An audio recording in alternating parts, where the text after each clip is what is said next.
안녕하세요. 저는 40대 초반에 벌써 대학생인 딸아이가 있는 20년차 주부입니다. 대학생 때 만난 남자친구와의 사이에서 아이가 생겨 대학도 졸업 전에 급하게 결혼식만 올리고 딸아이를 키우느라 정신없이 살다 보니 어느새 나이만 먹었네요. 저와 남편은 둘 다 법대생이었습니다. 학교는 달랐지만 스터디 모임에서 만나 하라는 공부는 안 하고 눈이 맞아버렸죠. 그래도 다행이었던 건 제가 임신 사실을 알았던 당시에 남자친구는 사법고시에 합격한 상태였어요. 물론 저는 대학도 졸업 전이었고 시험도 보지 않은 상태라 불안감이 있기는 했지만 그래도 지금 당장은 뱃속에 있는 아이가 먼저라는 생각만큼은 확고했습니다. 너는 아무 걱정하지 마.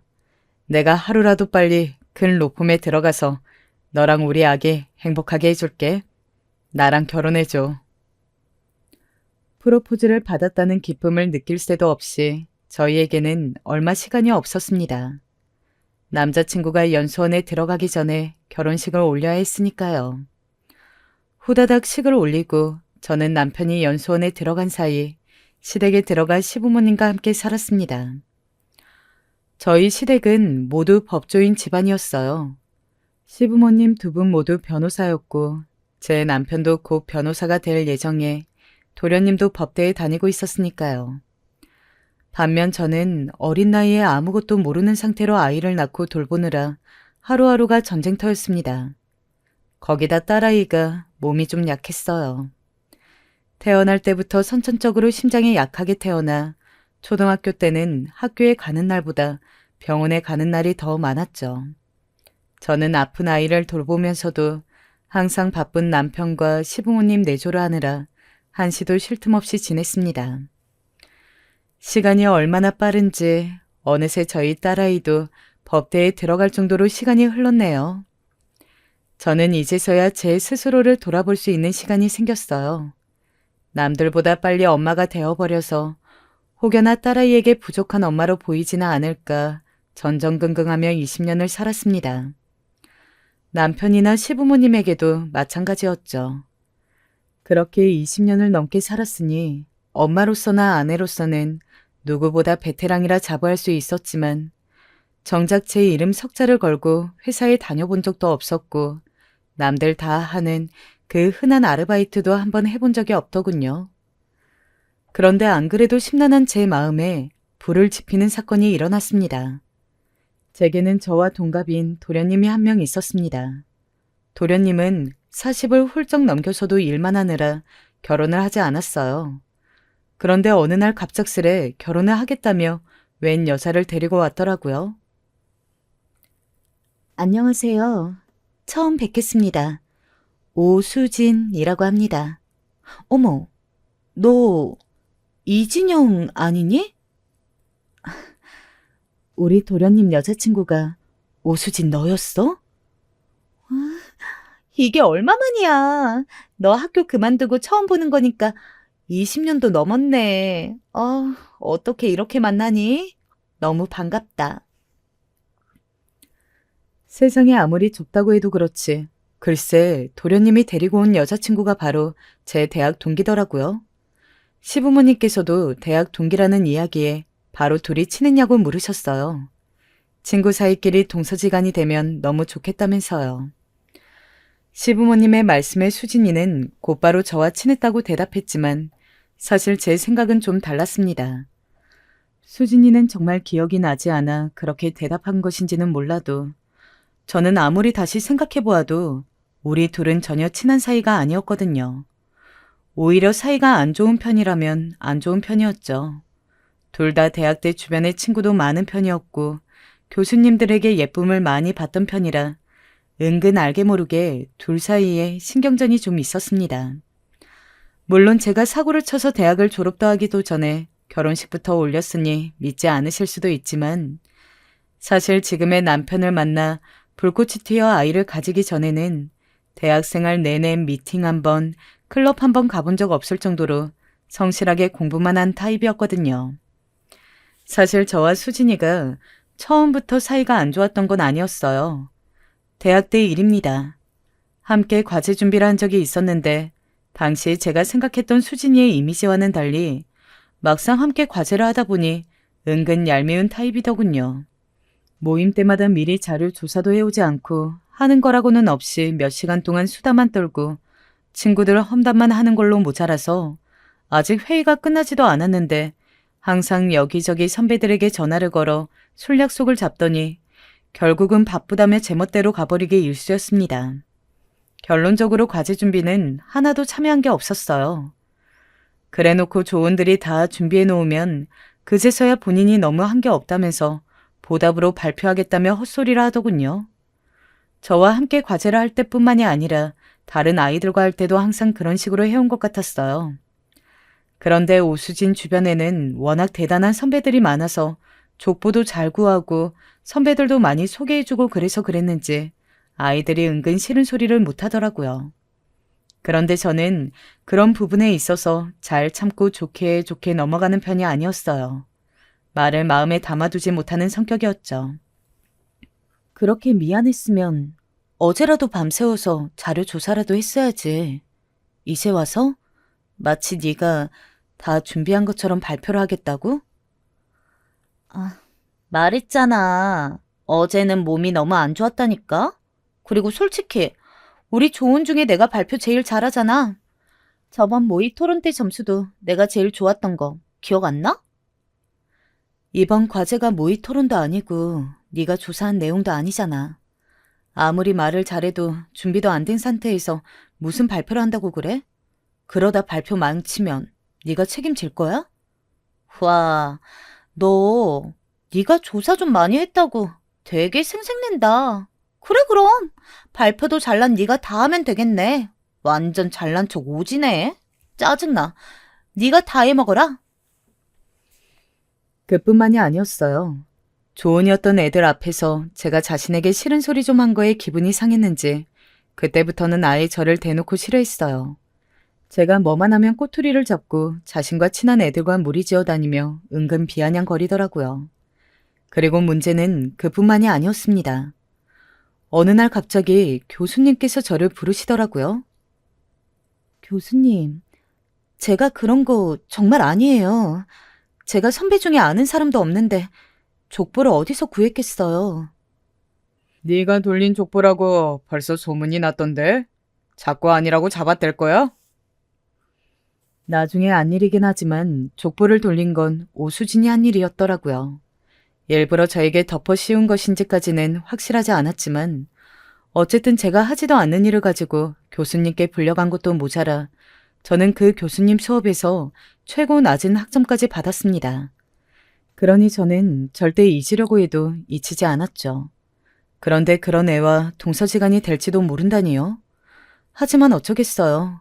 제가 싫다고 결혼을 하지 말라고 할 수도 없는 노릇이고 한편으로 생각해보면 그것도 이미 20년이나 지난 옛날 일이었으니 오수진 입장에서는 기억을 못할 수도 있겠다 싶었습니다. 그리고 대학 때는 제가 이 친구보다 성적도 더 좋았고 인성도 더 나았다고는 해도 어쨌든 제가 딸아이를 키우느라 정신없이 살던 사이 이 친구는 그 어렵다는 사법고시까지 패스해 변호사가 되었더군요. 형수도 학교 다닐 때 성적 좋았잖아요. 형수도 계속 공부했으면 지금 당연히 변호사 하고 있을 텐데. 그 어린 나이에 사고치고 결혼해서 애 키우고 사느라 대학 졸업도 못했는데요, 뭐. 아무리 그래도 너무 아깝잖아요. 형수도 안 늦어요. 지금이라도 로스쿨 들어가서 시험 봐요. 자기야, 희망 고문도 적당히 해야지. 얘는 대학 졸업을 못했잖아. 대학 졸업장도 없는데 로스쿨을 어떻게 가? 아, 참. 그러고 보니 형수는 졸업을 못했구나. 괜찮아요, 도련님. 대신에 저는 우리 딸내미 저렇게 예쁘고 훌륭하게 키워서 법대까지 보내고 제 남편은 로펌 수석 변호사까지 됐잖아요. 저는 누가 제게 뭐라고 한 것도 아닌데 괜히 마음이 불편해 그 자리를 피해 주방으로 왔습니다. 디저트를 준비하겠다는 명분으로요.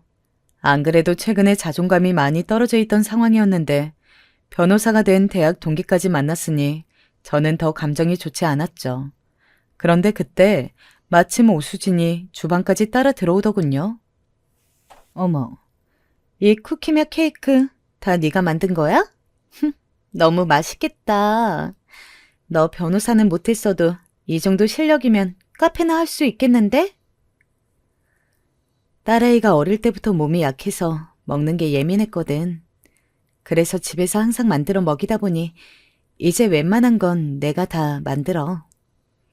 아, 네가 20년 동안 열심히 법대생 만들었다는 그 딸? 걔가 몸이 좀 아팠나 봐? 수술도 하고 많이 힘들었을 텐데 워낙 성실한 애라 공부도 열심히 잘 따라와줬어. 근데 딸도 그렇고 네 남편도 그렇고 그게 뭐 다 네가 잘해서 된 거니? 다들 알아서 열심히 해서 본인들이 이뤄낸 거지? 지금도 보세요. 워낙 특유의 상냥한 목소리로 나긋하게 말하는 바람에 하마터면 저를 생각해서 하는 말이라고 착각할 뻔했습니다. 그때부터였습니다.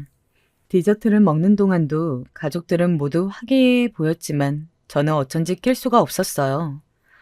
어쩌면 저도 예비 동서에게 질투가 나서 끼고 싶지 않았는지도 모르겠습니다. 제 배포가 그 정도밖에 되지 않은지 도련님의 결혼 상대로서 반갑게 맞이할 수만은 없더라고요. 하지만 가족 누구에게도 티를 낼 수는 없었어요. 안 그래도 딸아이는 제가 어릴 때 임신을 해서 자신을 낳고 키우느라 대학도 제대로 졸업하지 못했다는 것에 대해 말하는 걸 좋아하지 않았어요. 한창 예민했던 사춘기 시기에 저희 친정에 가면 친정 부모님께서 딸아이 앞에서 한 번씩 푸념하시곤 했거든요. 저는 그럴 때마다 딸아이에게 미안해서 항상 저는 괜찮다며 사실 공부가 적성에 맞지도 않았다고 너희 아빠를 만나 너무 행복하고 감사한 마음으로 살고 있다고 잔뜩 포장해서 이야기하곤 했습니다. 그래서 지금에 와서야 제가 느끼고 있는 이 감정과 아쉬움을 누구에게도 들키고 싶지 않았어요. 그런데 제게 새로운 고난이 닥쳐왔습니다. 그 고난은 바로 제 동기이자 동서지간이 될지도 모를 오수진, 그녀였죠. 처음 인사를 왔던 날 저를 은근히 무시했다고 생각했던 제 촉이 역시나 틀리지 않았더군요. 어느 날이었습니다. 하루는 예비동서 오수진, 걔가 여자들끼리 모여서 즐거운 시간을 보내자며 저와 시어머니를 불러냈어요. 영화도 보고 맛있는 것도 먹자면서요. 저희 도련님을 많이 좋아하기는 하는지 저희 시어머니에게 잘 보이고 싶어 하는 것 같았어요.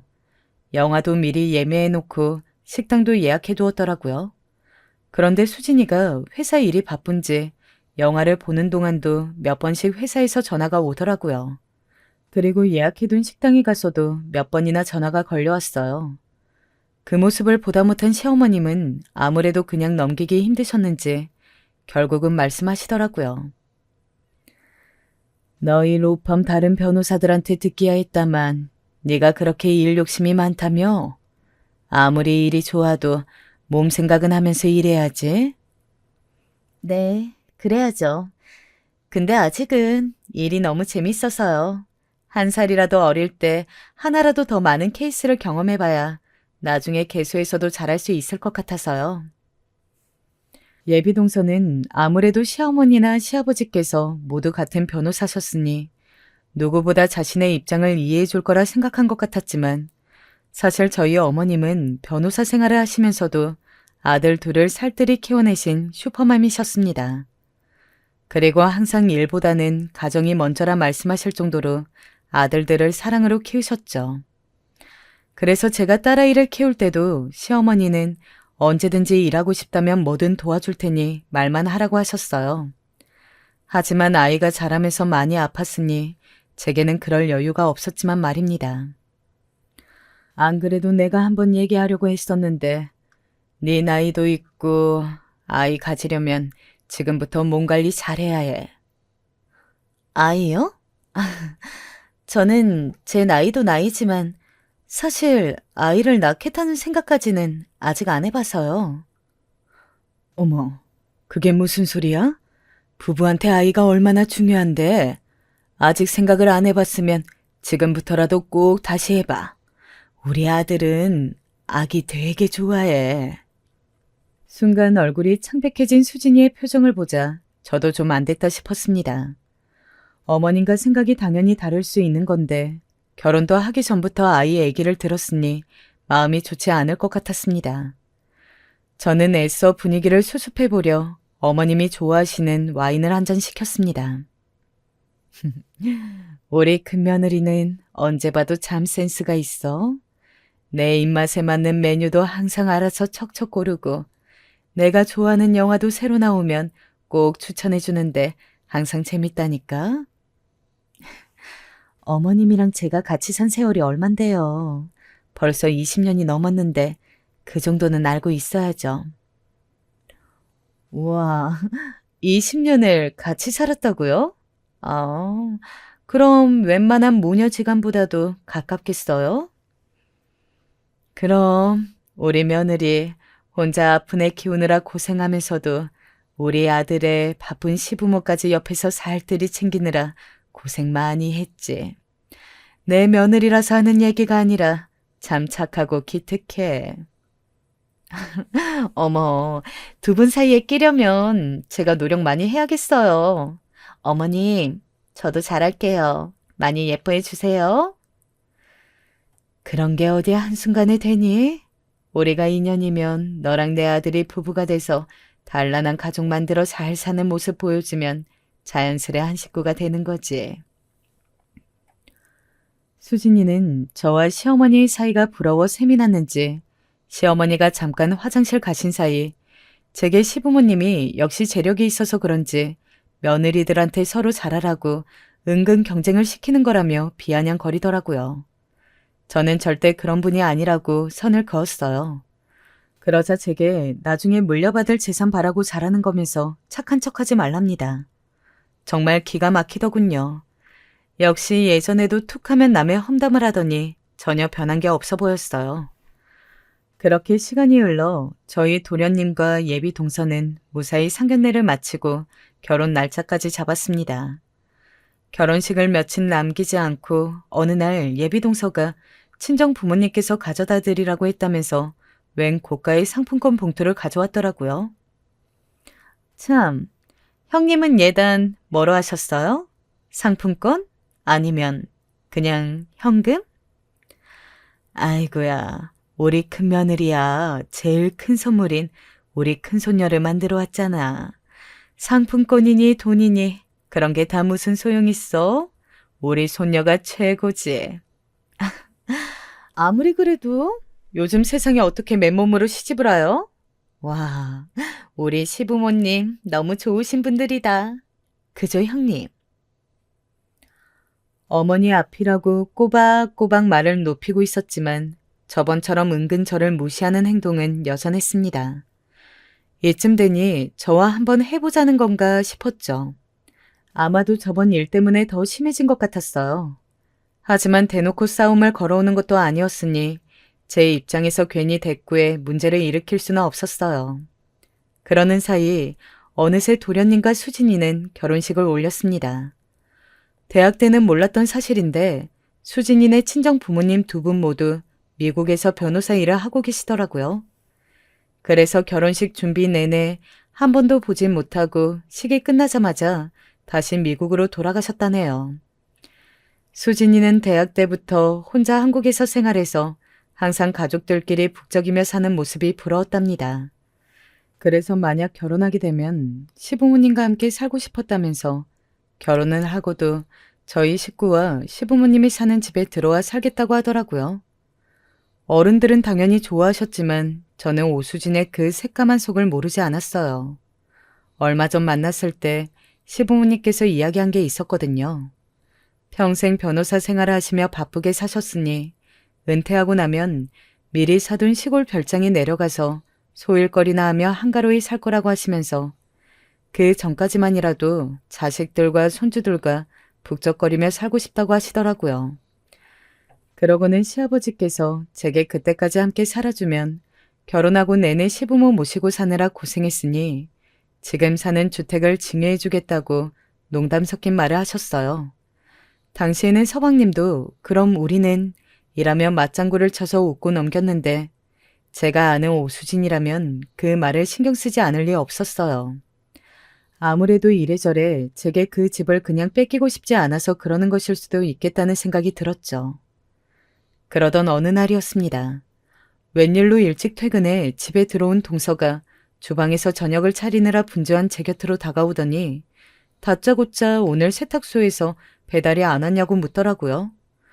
저는 오늘 잠깐 모임이 있어서 나갔다 오는 바람에 세탁소 배달을 받지 못했다고 말했습니다. 오늘은 내가 집에 없어서 못 받았는데 아마 내일 오전 중에 올 거야. 오면 내가 받아둘게. 내일 입어야 하는 옷이라 오늘까지 꼭 받기로 한 거였는데?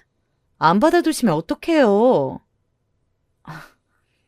동서, 말이 이상하다. 지금까지는 내가 집에 있을 때 배달이 왔으니까 받아준 거지. 동서 세탁 받아주는 게 원래 내 일은 아니잖아.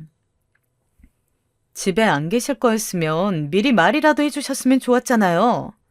내일 중요한 행사를 입고 가려고 미리 맡겨둔 건데.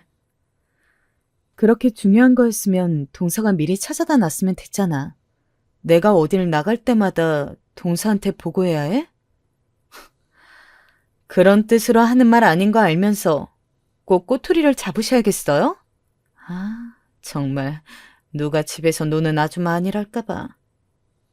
동서, 지금 뭐라고 그랬어? 뭐? 집에서 노는 아줌마? 동서가 결혼해 이 집에 들어온 이후 줄곧 세탁소 배달이든 택배든 지금까지 항상 제가 받아 방에 정리까지 해주었습니다. 그건 단순히 바쁜 동서를 배려해 제가 보여준 호의였지 당연한 일은 아니었습니다. 그런데 지금 동서의 태도를 보자 지금까지 저를 어떻게 생각하고 있었는지 딱 그림이 그려지더군요. 저를 손이 사람으로도 그게 아니라면 대학 동기 정도로도 생각하고 있지 않았던 거예요. 한 집에 살며 자신을 대신해 집안일을 해주는 아줌마 정도로 생각하고 있었던 거죠. 이건 동서로서가 아니고 대학 때 친구로서 말하는 거니까 잘 들어.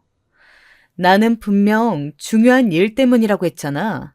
그런데 어쩜 너는 그렇게 바로 감정적으로 나오니? 내가 감정적이었다고? 너야말로 말 실수한 거는 생각 안 해? 바로 이런 식으로 말꼬리 잡고 늘어진다는 점이 집에서 노는 아줌마 같다는 거야. 이게 무슨 소리니?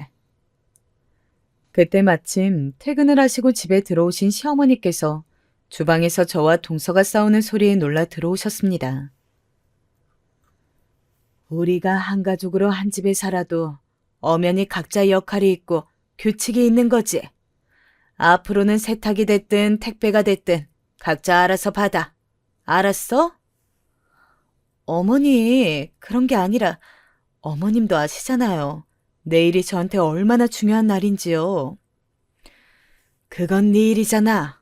아무리 대학 동기라고 해도 엄연히 네 형님인데 또 한 번만 더 어른들 없다고 함부로 말 놓고 했다가는 그게 혼날 줄 알아? 알았니? 시어머니는 당연히 제가 윗사람이니 제 편을 들어주시며 동서에게 엄포를 놓으신 거겠지만 저는 생각할수록 면목이 없어 시어머니께 죄송했습니다. 하지만 동서에게 화가 나는 건 참을 수가 없었어요. 시어머님의 말씀대로 각자 본인의 역할이 있고 이 집안에는 규칙이라는 게 있었습니다. 저는 분명 손윗사람이었고 이 집안의 맏며느리이니 지금이라도 질서를 바로 잡아야겠다고 생각했습니다. 그리고 동서에게 집에서 노는 아줌마라는 소리까지 들은 마당에 저도 참아줄 필요 없었죠. 저는 수치심에 그날 밤 잠도 한숨 자지 못했으니까요. 그 자리에서 화 한 번 제대로 내지 못한 게 너무 억울해서요. 저는 이대로는 안 되겠다 싶었어요. 뭔가 정신을 분산시킬 무언가가 필요했죠. 그래서 저는 그 다음 날 바로 영어학원과 베이킹 학원을 등록했습니다. 앞으로 꼭 뭐가 되겠다 구체적으로 생각한 건 아니었지만 전부터 꼭 배워보고 싶었던 일이었으니 해보자 싶었죠. 그리고 생각해보면 대학을 그만두기 전에 저라는 사람은 누구 앞에서 주눅이 들거나 무시를 당하고도 가만히 있을 정도로 답답한 사람은 아니었습니다. 그런데 동서가 제게 집에서 노는 아줌마라고 했을 때 저는 한마디도 못하고 바보처럼 멍하니 서 있기만 했습니다. 이게 다 자신감이 부족했던 탓입니다. 그래도 새로운 환경에서 저를 위한 공부를 시작하자 다시 제 인생에 활력이 생기는 것 같더군요. 그 기운을 받아 동서 앞에서도 절대 주눅들지 말고 당당하게 하자 싶었습니다. 하지만 손바닥도 마주쳐야 소리가 난다고 저만 잘해서 되는 것이 아니더군요. 저는 동서와 서방님이 매일 새벽부터 출근하는 게 안쓰러워 제 남편과 시부모님 아침을 준비하면서 출근하는 길에 차에서 먹을 수 있도록 간단한 도시락을 싸서 건넸습니다. 동서에게도 보여주고 싶었거든요. 저도 그 긴 시간 동안 놀기만 한 건 아니다. 아기 키우며 가정을 돌보는 일이 그렇게 아무것도 아닌 일이 아니다. 라는 걸 말이죠. 역시나 서방님은 제게 아침마다 잘 먹겠다 인사했지만 동서는 그 간단한 인사 한 번을 안 하더라고요. 뭐 상관없었습니다. 감사받겠다고 한 행동은 아니었으니까요. 좋든 싫든 이미 가족이 되었으니 한 배를 탄 거나 다름없다고 생각했습니다. 제가 먼저 손윗사람으로서 너그러운 모습으로 다가가면 언젠가는 동서도 저를 형님으로 인정하고 존중해주는 날이 올 거란 믿었습니다. 그런데 그러던 어느 날이었습니다. 시부모님께서 결혼 기념일을 기념해 주말에 두 분이 여행을 가셨습니다. 그래서 주말은 저희 식구와 동서 부부네만 집에 있었죠. 동서와 다툰 이후로 제대로 마주한 건 오랜만인데다가 어른들도 안 계셨으니 아무래도 집안 분위기가 어색했습니다. 그런데 지금까지 제가 매일 아침 도시락을 싸줬어도 한 번 먼저 말을 거는 법이 없던 동서가 웬일로 먼저 저와 남편에게 술 한잔 하자고 하더라고요. 본인도 잘못한 것이 있었으니 계속 이렇게 지낼 수는 없겠다 싶어 이제서야 제게 사과를 하나 보다 싶었죠. 저도 흔쾌히 그러자고 했습니다. 그래서 함께 안주도 준비하고 술도 여유있게 사왔어요. 그런데 웬걸? 동서는 애초에 사과할 생각이라고는 없었던 사람처럼 말없이 술만 연거푸 계속 마셔댔습니다. 그때 서방님이 아무래도 분위기를 좀 풀어야겠다 싶었는지 먼저 제가 만든 안주가 맛있다며 칭찬을 했습니다. 그러자 갑자기 동서가 고개를 번쩍 들어 올리더니 저를 쏘아보더라고요. 우리 형님은 참 좋겠어요. 별거 아닌 도시락이며 안주며 밥만 해줘도 다들 이렇게 고맙다고 난리에 칭찬까지 해주니까? 자기야, 좋은 자리에서 또 왜 그래? 에이, 난 형님이 부러워서 그러지. 다들 형님이 하는 음식이 하도 맛있다고 하니까. 동서가 좀 취했나 봐요. 다들 피곤할 텐데 오늘은 그만 들어가서 쉬어요. 여긴 내가 치울게요. 에헤이, 형님, 또 혼자 다 치우고 칭찬받으려고? 안 되겠다. 이번엔 내가 다 하고 내가 이쁨 받을 거예요. 재수 씨, 지금 뭐 하시는 거예요? 취하셨어요? 아, 형, 미안. 형수님, 죄송해요. 수진이가 좀 취했나 봐요. 제가 이 사람 먼저 데리고 들어갈게요. 술에 취해 비틀거리는 동서를 서방님이 부축해 들어가는 모습에 남편은 제게 괜찮냐고 물었습니다. 재수 씨가 저런 술버릇이 있을 줄은 몰랐다면서요.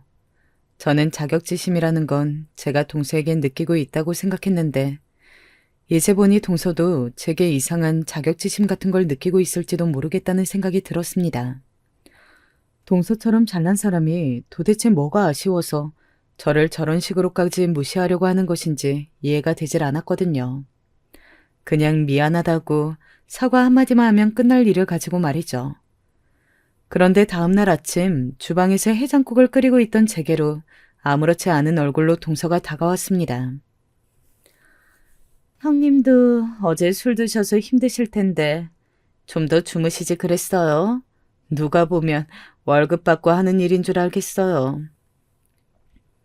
아침부터 또 시작이었습니다. 동서는 도대체 왜 저렇게 밉살스러운 소리를 자꾸만 해대는 걸까요? 동서야말로 피곤할 텐데 좀 더 자지. 왜 이렇게 일찍 일어났어? 저는 형님이랑 다르잖아요.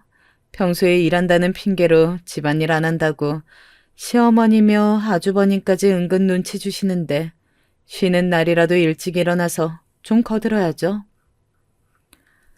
듣고 보니 동서도 어쩌면 제가 모르는 사정이 있었을 수도 있었겠다 싶었습니다.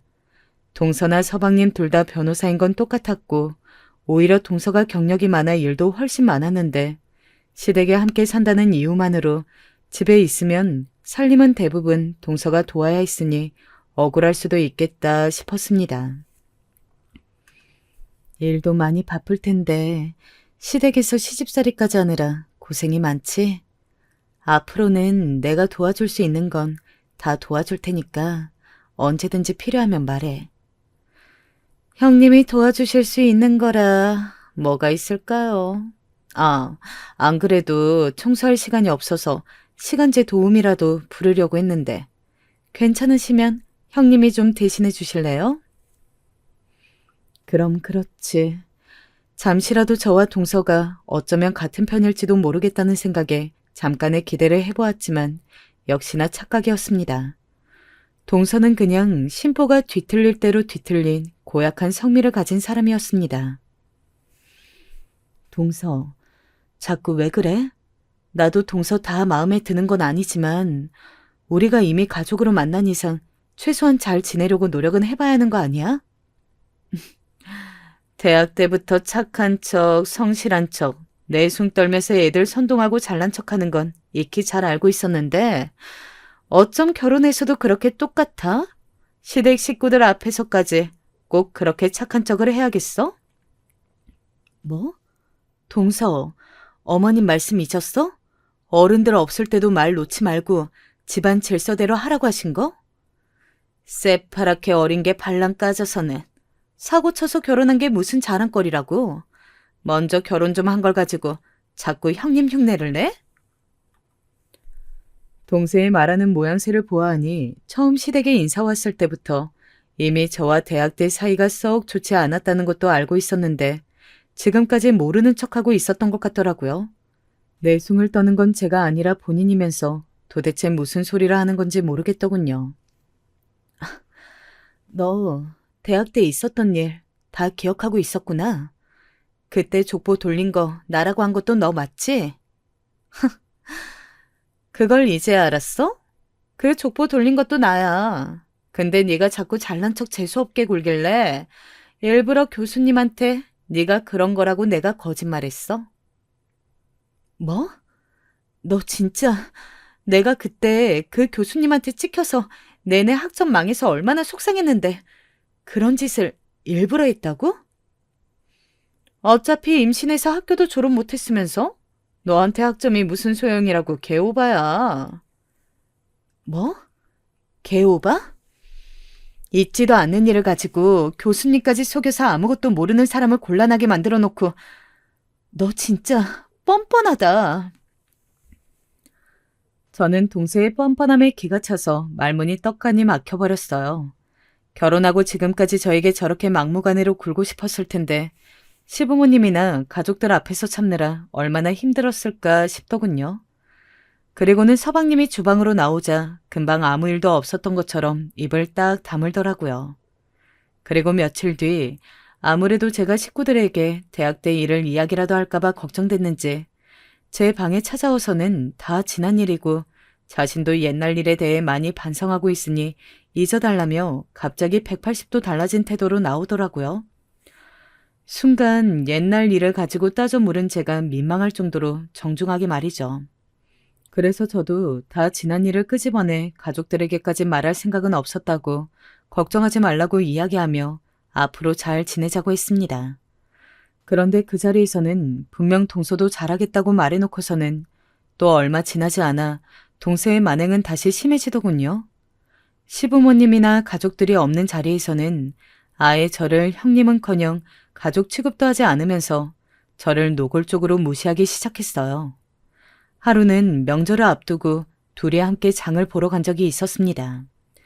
그런데 장을 보는 내내 동서는 아무 말도 없이 카트만 끌고 다니더라고요. 그래서 저는 동서에게 시부모님이 좋아하시는 메뉴나 명절 때 주로 만드는 반찬 같은 걸 이야기해 주었습니다. 동서도 저희 식구이니 당연히 알고 있어야 한다고 생각했으니까요. 그런데 동서는 들은 척도 안 하면서 계속 카트만 밀고 다니더라고요. 저는 그런 동서의 태도에 기분이 나빠 결국 저를 무시하는 동서의 앞을 가로막으며 카트를 세게 붙잡아 멈췄습니다. 그리고 내 말이 안 들리냐고 언성을 높였죠. 아유, 무식하게. 사람들 많은 데서 왜 소리를 지르고 그래? 못 배운 거 티내니? 동서, 정말 계속 이럴 거야? 내가 동서한테 뭘 어쨌다고 이래? 너는 끝까지 동서 하면서 어지간히 나한테 형님 취급받고 싶은가 본데. 어쩌지? 나는 널 내 손윗사람으로 생각하질 않는데? 나라고 너랑 이렇게 한 집에서 지내는 게 좋아서 그러겠어? 어차피 이미 한 식구 됐으니 싫어도 할 도리나 하고 살아야지. 도리? 살림도 척척 잘하고 애도 법대까지 보낼 정도로 잘 키우는 너나 이 집 맏며느리로서 도리해. 난 그깟 하찮은 일 할 생각은 전혀 없으니까. 하찮은 일이라고? 저는 참아보려고 했지만 그만 눈물이 왈칵 쏟아지고야 말았습니다. 동서가 저를 싫어해서 상처를 주려고 작심하고 하는 소리라는 걸 알면서도 참아지지 않았죠. 저는 마트에서 장도 보지 못한 채 그대로 집으로 돌아왔습니다. 그리고 며칠을 알아 누웠어요. 시부모님과 남편은 도대체 무슨 일이냐고, 장도 보다 그냥 올 정도로 아픈 거면 병원에 가봐야 하는 거 아니냐고 걱정했지만 저는 몸이 아픈 게 아니라 동서 때문에 화병이 난 거라고 말했죠. 사실 동서가 처음 만났을 때부터 은근 저를 무시했었는데 그때는 저도 괜한 자격지심 때문에 착각한 거라 여기며 넘어갔다. 그런데 마트에서는 아예 저를 대놓고 무시했다고 사실대로 이야기했어요. 그리고 도저히 저는 동서와 함께 살 수 없다고 말했죠. 제 말 한마디에 순식간에 집안 분위기는 싸늘해졌습니다. 시부모님께서도 화가 많이 나신 것 같았어요. 명절날 며느리들끼리 싸움이 난 것도 말이 안 되는데 어디 감히 손아래 동서가 손이 동서를 무시하고 문제를 일으키냐면서요. 저도 일을 이렇게까지 만들고 싶지 않았지만 어쩌겠습니까? 저는 지금까지 최대한 많이 참고 동서와 어떻게든 잘 지내보려 노력했습니다. 하지만 그런 제 노력을 다 물거품으로 만들어버린 건 항상 동서였죠. 저는 동서가 제게 사과를 할 때까진 다시 말도 섞고 싶지 않다고 했어요. 그런데 갑자기 이를 들은 동서가 바닥에 주저앉더니 눈물을 흘리며 울분을 토해내더군요. 뜬금없이 제가 일찍 결혼해서 예쁜 아이도 낳고 벌써 대학까지 보내 어머님, 아버님의 사랑을 독차지한 게 부러워서 그랬다네요. 사실 저도 결혼하고 내내 노력은 하고 있는데 제 마음처럼 아이가 생기질 않아서 스트레스를 많이 받았나 봐요. 형님, 제가 실수했어요. 너무 죄송해요. 처음 듣는 이야기였습니다. 제가 알기론 분명 동서는 전혀 아이를 낳을 생각이 없는 걸로 알고 있었는데 갑자기 이런 상황에서 아이가 생기지 않아 스트레스라니요? 분명 지금 이 상황을 벗어나기 위한 핑계로밖에 들리지 않았습니다. 하지만 그런 사정을 알 리 없는 가족들은 동서의 말을 다 믿는 눈치였죠. 둘째야, 우리가 손주가 보고 싶은 마음에 너를 너무 힘들게 했구나. 절대 널 힘들게 하려고 그런 게 아니야. 안 생기면 할 수 없는 거지. 그래, 네 시어머니 말이 맞아. 아이 문제로 절대 스트레스 받을 필요 없어. 너희 부부만 행복하게 잘 살면 우린 그걸로 됐다. 이야기의 흐름은 분명히 제가 생각했던 방향으로 흐르지 않았습니다. 오히려 다시는 시부모님께서 동서에게 아이 얘기는 꺼내지 않을 명분을 만들어준 셈이었죠. 그 순간 알았습니다. 동서는 제가 생각한 것보다 더 보통이 아니라는 사실을요. 아주 어마어마한 불효시였습니다. 역시나 변호사는 아무나 하는 것이 아니었어요. 그날 이후 저는 홀로 마음속에 작은 백기를 들었습니다. 제가 저런 불려시를 이길 수는 없겠다는 확신이 들었죠. 그래서 저는 그냥 예전의 저로 돌아가기로 했습니다. 동서가 이 집에 들어오기 전처럼 말이죠. 저는 저대로 가족들 내조를 하고 집안일에 매진하기로 했습니다. 그리고 베이킹과 영어 공부도 꾸준히 열심히 했죠. 그리고 보란 듯 동서와 서방님 방 청소나 세탁기까지 신경 써서 도와줬어요. 그러던 어느 날이었습니다. 세탁소에서 배달 온 동서와 서방님 옷을 받아 동서 부부의 방 안에 넣어주러 들어갔는데 우연히 동서의 화장대 위에서 난임센터 광고지를 봤어요. 시부모님께서 괜찮다고야 하셨지만 사실 서방님은 항상 아이가 하나는 꼭 있었으면 좋겠다는 말을 은연중에 하고는 했으니 동서 나름대로는 난임센터까지 다니며 노력 중인가 보다 싶었어요. 그러다 며칠 후 저는 오랜만에 대학 때 친구들을 만나게 됐습니다. 친구 아이의 돌잔치였거든요. 이때 동서의 아주 큰 비밀을 알게 되었죠. 워낙 오랜만에 만난 친구들은 당연히 저와 동서의 사이를 궁금해했습니다. 대학 동기와 동서 사이가 된 느낌이 어떠냐면서요. 저는 아무리 친구들이라도 남에게 가족 험담을 해봐야 그게 다 제 얼굴에 침 뱉기이니 그냥 서로 바빠 얼굴 볼 시간도 없어 사이가 좋고 나쁜 것도 없다고 대충 둘러대며 오늘 돌잔치의 주인공인 친구에게 말을 돌렸습니다. 우리 나이에 어떻게 그렇게 금방 아이가 생겼냐고요. 그러자 친구는 결혼 얘기가 나왔을 때부터 어떻게든 하나만 낳겠다 마음먹고 전투적으로 노력했답니다. 대학 때는 남자친구 얘기만 나와도 부끄러워서 어쩔 줄 몰라 했던 친구들이 어느새 다 아줌마가 돼서 부끄러운 줄 모르고 아무 얘기나 막 하더라고요. 그러다 한 친구가 다시 제 동서 얘기를 꺼냈습니다. 근데 걔 수진이는 로프 제거 수술했겠지? 아니면 애 안 낳는다고 했으니까 처음부터 남편이랑 합의하고 결혼한 건가? 뭐? 그게 무슨 소리야? 수진이면 우리 동서? 동서가 로프 시술을 받았다고? 어머, 넌 몰랐구나. 걔 대학 때부터 애 안 낳고 즐기기만 할 거라고 입이 마르게 얘기하고 다녔잖아. 난 하도 쿨한 척하고 살길래 당연히 지금 남편도 알겠지 했는데? 친구의 말에 저는 눈이 휘둥그레졌습니다. 저는 3학년 때 학교를 그만둬서 몰랐는데 학교에서는 이미 공공연하게 소문이 무성했더군요. 가족인 저도 몰랐던 일이었는데 사실은 동서 친정 부모님께서 미국에서 변호사로 계신 건 맞지만 대학 때 두 분이 이혼하셨답니다. 당시에 재산 문제로 소송까지 하며 한국에 왔다 갔다 하면서도 서로 수진이를 미국에 데려가지 않겠다고 싸우셨다네요. 이미 성인이 된 자녀를 부양할 의무가 없다면서요. 그때 수진이는 부모에게 너무 큰 상처를 받아서 부모에게 버림받았다고 매일 울고불고하며 자신은 절대 결혼도 하지 않고 아이도 낳지 않겠다. 친구들에게 매일 입버릇처럼 말했답니다.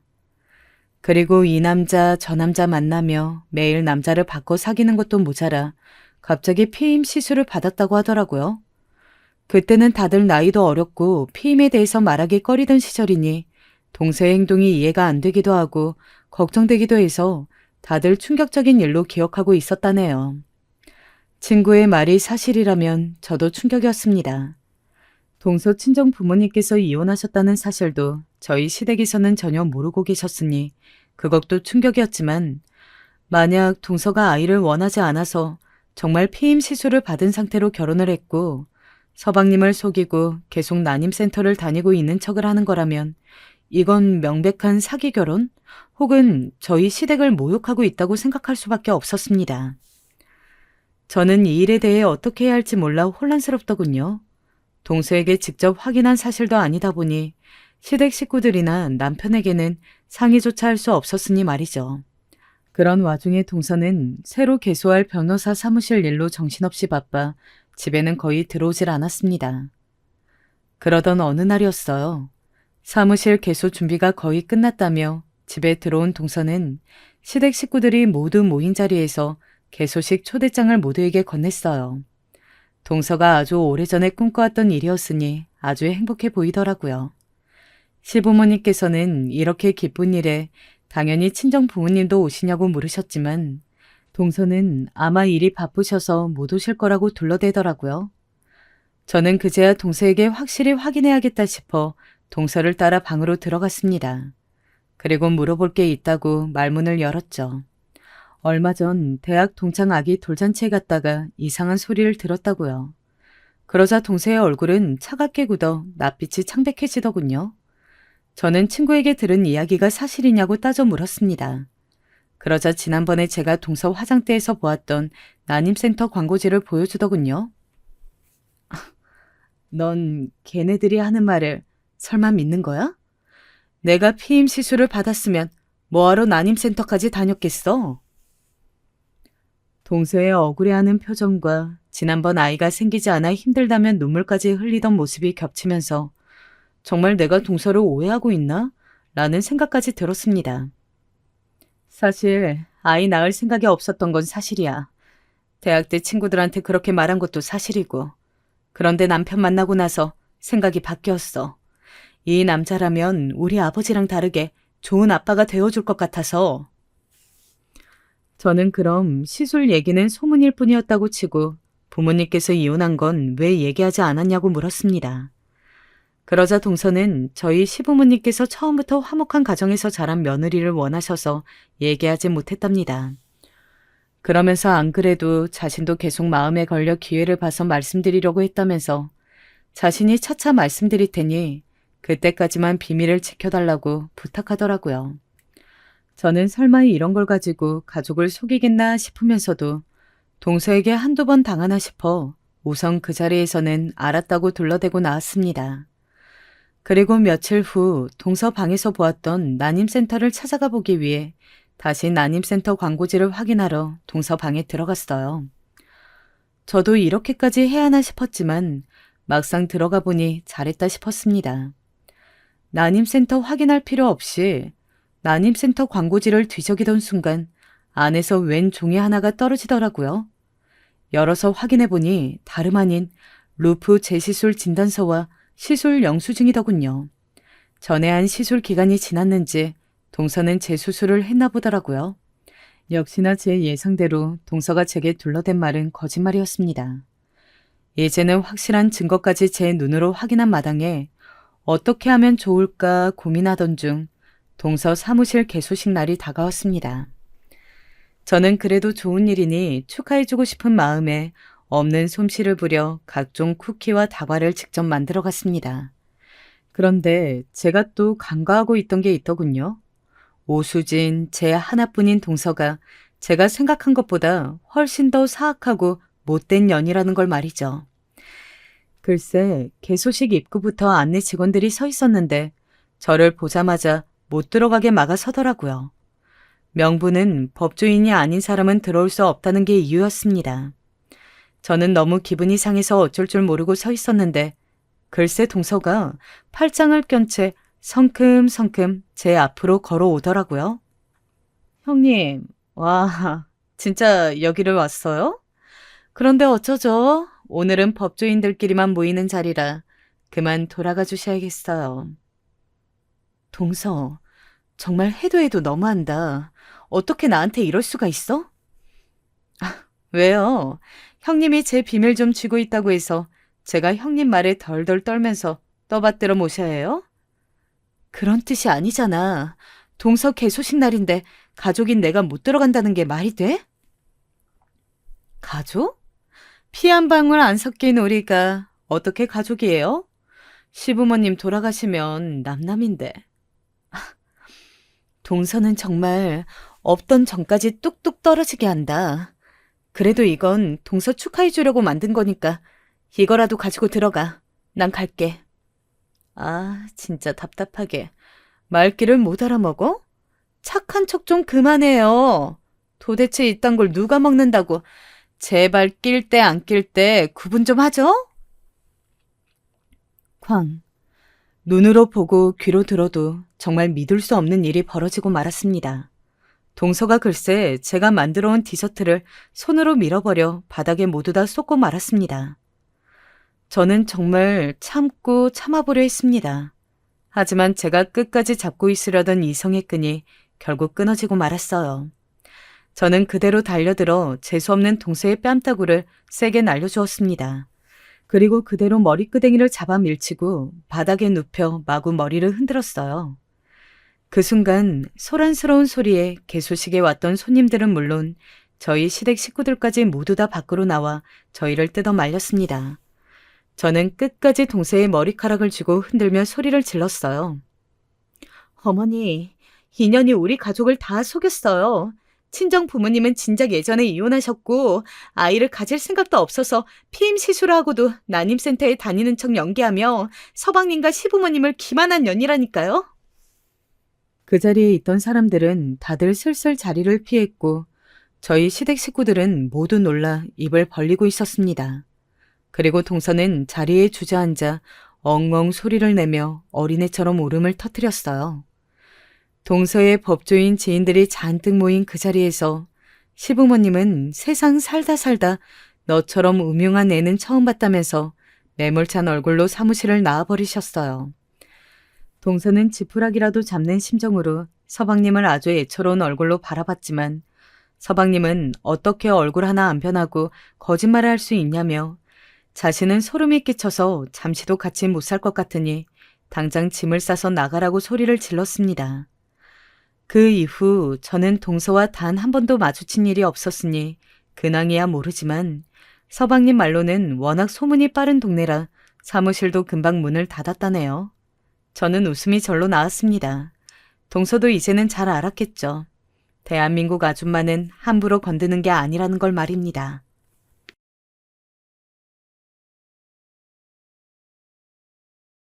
안녕하세요. 이런 곳이 있다는 것을 처음 알고 용기 내어 제 이야기를 전하게 되었습니다. 저는 60대 여성이고 젊은 날 힘껏 아이들을 키워 가정을 이룬 후 이제야 좀 여유가 생긴 사람입니다. 얼마 전 속을 뒤엎는 상처를 겪고 충격을 받았고 며칠 구역질을 할 정도로 힘겹게 지내다 이야기를 털어내봅니다. 저와 남편은 아이들 어린 시절부터 어떤 일이든 가리지 않고 열심히 일해왔고 그렇게 해서 어느덧 중산층 가정 이상의 부를 이루게 되었어요. 이렇게 열심히 한 노력 덕인지 아이들도 잘 자라주었고 덕분에 각각 결혼도 하고 가정을 이루었습니다. 집안들도 비슷한 경제 상황의 가정을 만나서 남부러울 것 없는 나날들을 보내며 저도 이제 많이 누리면서 살기만 하면 되겠다고 생각을 했었네요. 단 한 가지, 저에겐 남들에게 딱히 언급하고 싶지 않은 큰 상처가 있었어요. 그날의 일을 생각하면 아직도 끔찍하고 자다가 몇 번이나 깨서 식은땀을 흘릴 만큼 경기를 일으킵니다. 몇십 년 전의 일인데도 아직도 진정이 되지 않는 걸 보니 마음에 큰 생채기를 남겼나 봅니다. 그 사건이 일어났던 때에 우리 부부란 가진 것 없이 시작했고 아이들도 둘이 되다 보니 당장 살 길이 막막했습니다. 그래서 공장이나 어디든 손에 잡히는 대로 열심히 부업도 하고 파트타임으로도 나가면서 바쁘게 일해왔어요. 수많은 일들을 하며 지쳐가던 중 그래도 그나마 조금 수입이 되었던 공장에 취직을 해서 조금은 숨을 돌리고 있던 때였어요. 새벽부터 아이들 도시락을 싸서 자전거 타고 학교에 한 명씩 보내주고 저는 바쁘게 집으로 와서 부업을 하고 공장으로 빠르게 달려갔는데요. 그리고 주어진 업무를 계속하던 중에 저도 그날따라 너무 고되고 피곤했던 것인지 그만 졸아버렸어요. 이때 졸아버렸던 것은 저의 잘못이라면 잘못이고 아니라면 아니라고 볼 수 있는 잔인한 실수였습니다. 잠깐 방심하고 서서 졸던 사이 계속해서 돌아가던 기계 마찰로 인해서 노란 번갯불 같은 것이 번쩍하고 스쳤고 제 얼굴에는 몹시 따갑고 아린 감각이 크게 스쳤어요. 김씨 아줌마! 옆에 일하던 아줌마들이 소리를 지르면서 제 옆으로 홍해가 갈라지듯 떨어져 나갔습니다. 귀를 찢는 듯한 사람들의 비명소리가 들렸고 알아챈 순간 믿기지 않을 고통이 제 얼굴을 타고 올랐어요. 누가 물 좀 갖고 와! 수건 좀! 다들 물을 끼얹고 수건을 덮고 난리도 아니었고요. 너무 아파요. 제발 살려주세요. 하고 저도 모르게 중얼중얼 울면서 주저앉았어요. 빨리 병원으로 가요. 누가 빨리 태워다줘요. 소란스러웠던 그날의 풍경은 아직도 제 마음 안에 선명하게 그려져요. 지글지글 타는 듯한 얼굴 한쪽을 부여잡고 얼마나 삶이 모질고 서럽게 느껴졌는지 병원에 실려가면서도 마음이 너무나 우울하고 복잡했습니다. 단지 나는 오늘 하루 바쁘게 살아 자식들 먹여서 키우겠다고 움직이다가 잠깐 졸았을 뿐이고 그 노고를 알아주는 보답이 있기는커녕 무섭도록 고통스러운 화상이 얼굴을 덮치다니 말이에요. 그대로 수술에 들어갔고 저는 몇 번이나 아픔에 정신을 잃었어요. 얼마 지나지 않아 의식이 돌아오니 남편과 아이들이 옆에 있더군요. 여보, 어떻게 된 거야? 남편은 매우 비통한 얼굴로 돌아서서 그 이상 말을 잇지 못했어요. 엄마, 우리 엄마 얼굴 어떡해? 엄마 일하지 마! 아이들은 저를 붙잡고 통곡을 하더군요. 저는 주저앉아 오열하는 아이들을 끌어안고 고개를 완전히 묻고 수십 분간을 통곡했습니다. 그래도 당장 이 새빵살이를 이겨내야 했고 저는 일을 그만둘 수 없었어요. 그랬다가는 당장 다음 달에 이 집도 쫓겨나야 했으니까요. 저는 꾹 참고 견뎌내는 수밖에 없었기에 퇴원을 한 뒤 다시 공장으로 복귀했어요. 덥지 않은 날이면 얼굴에 큰 붕대를 붙이고 다녔습니다. 하지만 그조차 보기 흉하고 자꾸 너덜거려서 결국 떼내는 수밖에 없었어요. 상처를 볼 때마다 가슴 아파하는 가족들을 보며 저는 어쩔 수 없이 웃는 수밖에 없었습니다. 그렇게 힘겹게 삶을 이어가고 있던 날, 홀로 힘들게 물건을 떼다가 팔고 무리를 하던 남편의 사업이 조금씩 풀리는 것을 느끼게 되었어요. 저 못지않게 남편 역시 무척이나 수고스러운 삶이었으나 홀로 외롭게 일하던 곳에서 나름의 감각을 익혔고 사람들의 인정을 받게 되고 거기에 노하우도 생기게 되니 거래처가 점점 많아지더라고요. 그러면서 저도 겨우 제가 하던 부업을 하나씩 줄일 수 있었어요. 아이들도 성장하면서 힘들게 일하는 엄마 아빠 걱정을 조금 줄이고 공부에만 몰두할 수 있게 되었습니다. 엄마, 내가 꼭 엄마 상처 고쳐줄게. 우리 엄마 얼굴 내가 제대로 돌려놓을 거야. 제 화상이 그렇게 못내 걸렸던지 볼 때마다 가슴 아파하던 큰아들은 기특하게도 의사가 되겠다며 그쪽 방향을 모색하며 길을 찾아 나갔네요. 누구나 마음을 먹는다고 쉽게 될 수는 없는 길이지만 아들들은 악착같이 공부를 했고 부모인 우리가 해준 게 크게 없음에도 불구하고 학교에서 조금씩 성과를 내면서 좋은 학교로 진학하게 되었어요. 저는 여전히 일을 쉬지 않고 밤낮으로 가정과 공장을 오갔습니다. 그러던 중 어느 날 남편이 저에게 말하더군요. 여보, 이제 나도 좀 완연하게 자리를 잡아가는 것 같아. 당신 힘이 필요해. 나한테 와서 관리를 좀 해줄 수 있을까? 어머, 정말이에요? 매번 부부가 반대 방향의 직장으로 향하면서 제각기 머무는 곳에서 밤낮 없이 일을 했고 밤에 잘 때만 잠깐 얼굴을 볼 수 있는 정도였어요. 이제 남편이 하는 일은 혼자가 아닌 여러 사원을 두고 매장을 확장시켜서 진행할 수 있는 수준이 되었고 저에게 이제 다른 일들을 다 정리하고 자신에게 오라는 말이 얼마나 기뻤는지 몰라요. 그때 제가 했던 공장의 일은 육체적으로 많이 힘이 딸리더군요. 매번 버스로 오가면서 졸기도 하고 밤에는 완전히 체력을 잃고 여기저기 안 아픈 곳이 없었고요. 그러던 와중에 남편의 사업도 조금씩 안정되어 가고 있고 수십 년간 반복해왔던 일을 조금 내려놓을 수 있다니요. 얼마나 기뻤는지 모릅니다. 그렇게 해서 저도 아쉽지만 일을 정리하게 되었고 남편의 곁으로 가서 함께 일을 돕게 되었습니다. 그렇게 시간이 지나고 아들들은 각각 공부를 하며 자신들의 꿈을 차근차근 펼쳐나갔고 이윽고 큰아들은 의사가 되었습니다. 작은 아들은 법 공부를 열심히 해서 변호사가 되었어요. 두 아이들이 본인이 있는 자리에서 경력을 키워가던 중에 어느덧 장가갈 나이가 된 큰아들이 먼저 입을 열었습니다. 엄마, 나 이제 자리도 잡았고 결혼도 하고 싶어요. 결혼을 생각한 여자는 누구인지 아시죠? 아들의 말에 단박에 생각났던 건 의대 시절부터 함께 캠퍼스 커플로 이름을 알려왔던 아가씨였어요.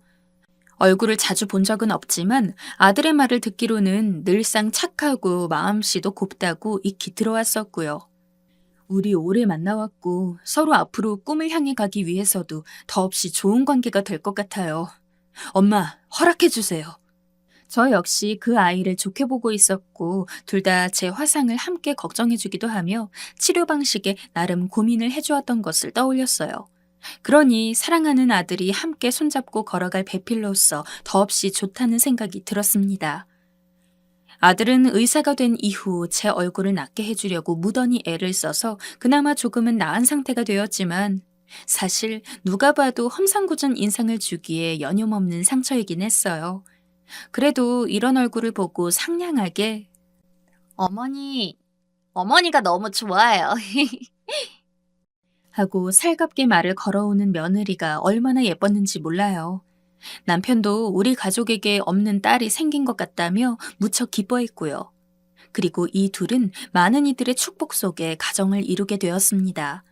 자식 농사를 어느 정도 이뤘다는 생각에 저는 마음이 이제서야 좀 풀리며 안정이 되었고 남편의 일을 도우며 한결 여유가 생긴 삶을 살고 있었어요. 아들 부부도 행복하게 잘 살고 작은 아들도 결혼 준비를 하고 있었고요. 가족 모임도 있고 해서 모처럼 우리 집에 모인 날이었습니다. 음식을 준비하던 저는 잠깐 장볼거리가 있어서 시장에 나갔어요. 아들 부부가 먼저 와 있는 데서 집에 있으라고 하고 부랴부랴 먹거리를 준비했었어요. 들뜬 마음으로 들어오는데 먼저 도착한 며느리가 소파에 앉아 있고 뒤에 있는 저를 못 봤는지 전화 통화를 하고 있었고요. 그래서 얘야 하고 부르려고 손을 뻗는데 저를 못 본 채 통화를 이어가는 며느리의 입에선 믿을 수 없는 말이 흘러나오고 있었습니다. 나 시어머니네 와 있어. 다음 주 병원 행사는 어머니한테 말 안 할 거야. 왜냐고? 내가 몇 번 말했잖아. 우리 어머니 얼굴에 엄청 큰 거북이 껍질 같은 그런 화상 흉터 있다고. 얼굴 자체도 완전 시골 아줌마들처럼 촌스럽게 생기셨는데 화상까지도 그 모양이냐? 저는 너무 놀라 몸을 휘청할 뻔한 것을 겨우 숨죽이고 참았습니다. 이 말을 일단은 더 들어보자 싶었어요. 사실 귀를 막고 싶은 말이었지만 너무 놀라서 그런지 뭐라 하나 듣기는 해봐야겠다 싶었고요. 밖에서 같이 나란히 다니는 것도 너무 창피하고 그래서 오늘도 내가 그냥 어머니네서 보자고 했어. 외식비 아깝다고 착한 며느리 짓 좀 했지. 그래서 집에서 보자고 한 거였다니. 저는 밖에서 맛있는 식사를 사주고 싶었는데 며느리가 한사코 거절했던 것입니다. 어머니, 힘들게 아버님이랑 버신 돈 어떻게 쓰나요? 그냥 어머니 댁에서 만들어 먹기로 해요. 제가 도우러 갈게요. 이렇게 저를 달래주는 며느리의 말이 너무 예뻐서 아침부터 일찍 장을 보고 해먹일 반찬들과 탕까지 여간 고민을 한 게 아니었습니다. 그런데 외식하러 같이 다니기 창피해서였다니요. 손이 다 떨릴 지경이었어요. 충격에 몸에 힘이 풀려서 그런지 들고 있던 비닐봉지가 부스럭거리는 바람에 며느리는 뒤를 돌아 저를 발견했어요. 어머니 오셨어요? 내가 나중에 전화할게.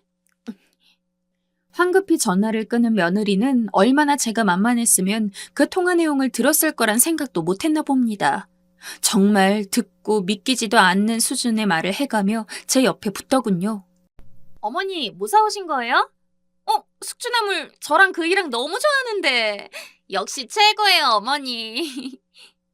당장 뭐라고 할 수 있는 마음의 준비가 되지도 않았고 저는 몇 번이나 가슴을 쓸어내리고 마음을 진정시키면서 조용히 음식들을 준비했어요.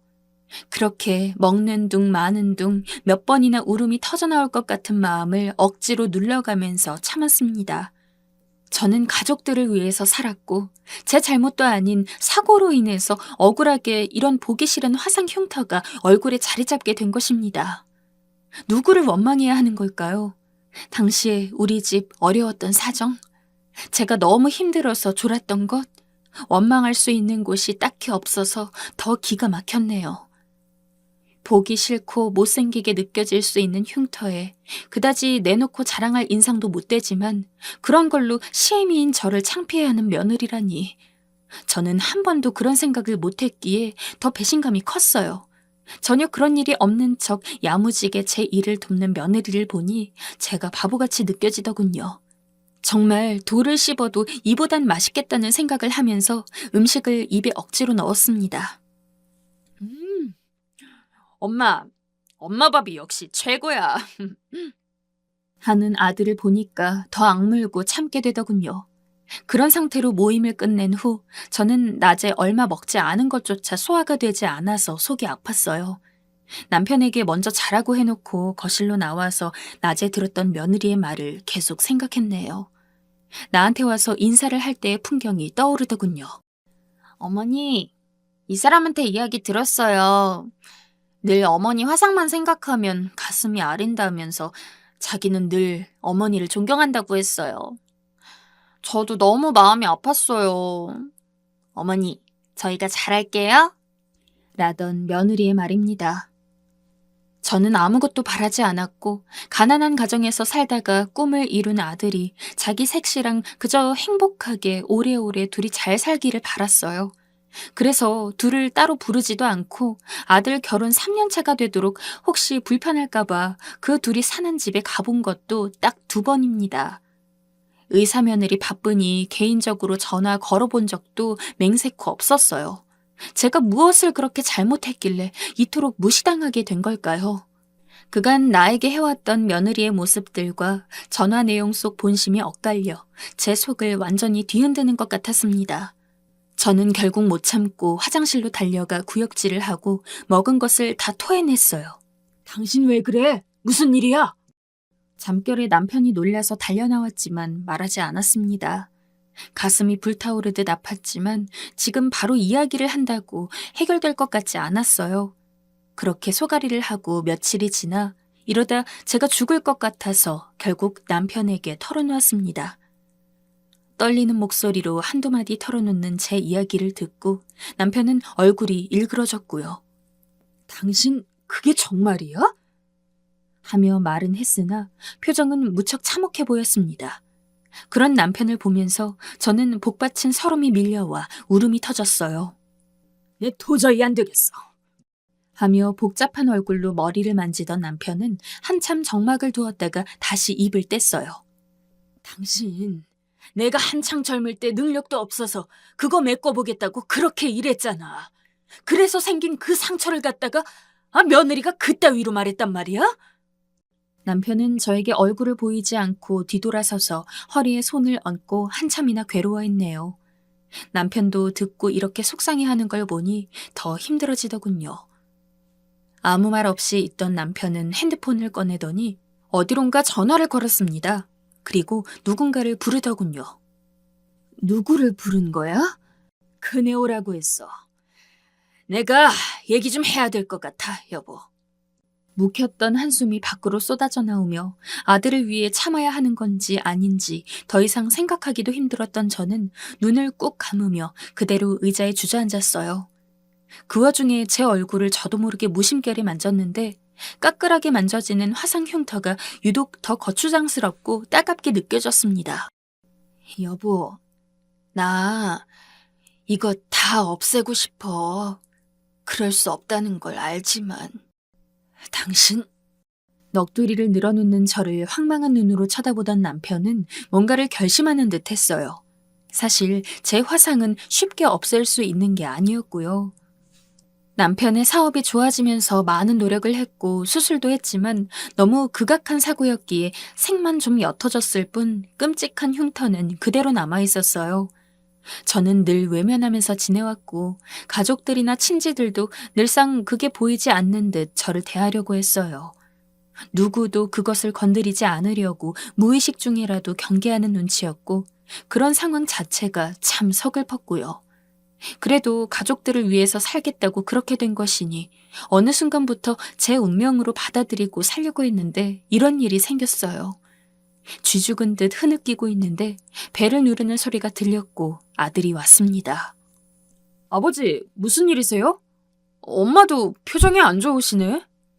옷을 벗으며 앉는 아들을 남편이 한번 쳐다보더라고요. 그러더니 충격적인 말을 아들에게 건넸습니다. 너무 놀라서 저도 모르게 발딱 일어날 정도였어요. 너, 네 안사람이랑 당장 이혼해. 나는 그런 며느리 우리 집에 끼고 평생 못 산다. 저도 놀랄 정도였으니 아들은 더욱 놀랐을 것입니다. 눈이 휘둥그레져서 아들은 반박을 했어요. 아버지, 갑자기 불러서 무슨 말씀이세요? 이혼을 하라뇨. 이게 다 무슨 이야기예요, 엄마? 하고 아들은 저를 쳐다보았고요. 저는 남편이 너무 흥분한 것 같기도 하고 아들에게 설명도 해야 하고 복잡한 기분이 되었어요.